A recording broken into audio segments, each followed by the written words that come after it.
ससुरु सुरुजु की नैया हमारी माई हो या जोरिया मोरी बहिनिया हो या जोरिया मोर बहिनिया हो मोर ससुरु काली बदरिया मोरी बाबूजिया हो नैहरे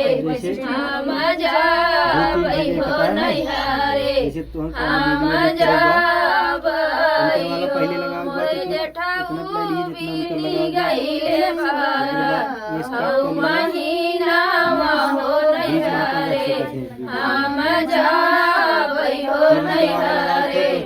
हम जाबै हो मोरे भाइबू नाही तोहरे माई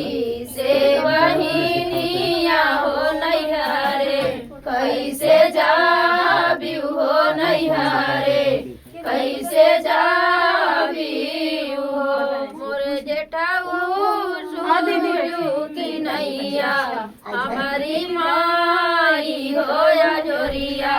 मोरी बहिनिया हो या जोरिया मोर बहिनिया हो मोरे जेठाऊ काली बदरिया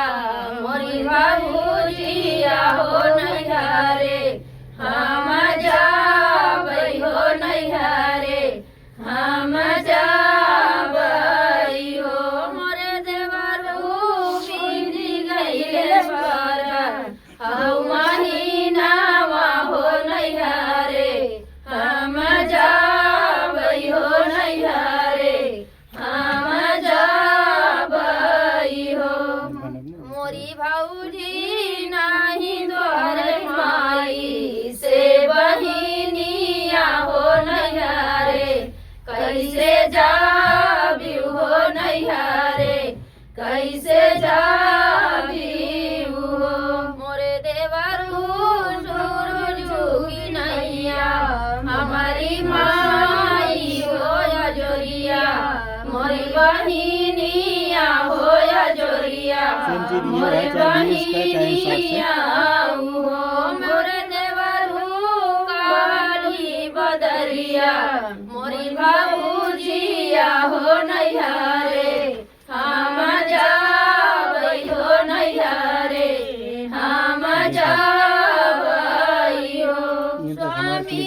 बीती गईले बारा हौ महीनावा हो नैहरे हम जाबै हो नैहरे हम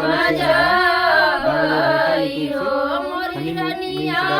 नाई तोरे माई से बहिनिया हो नैहरे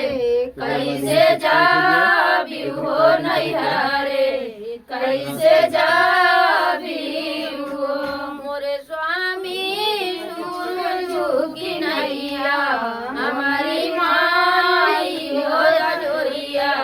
मोरी बहिनिया हो या जोरिया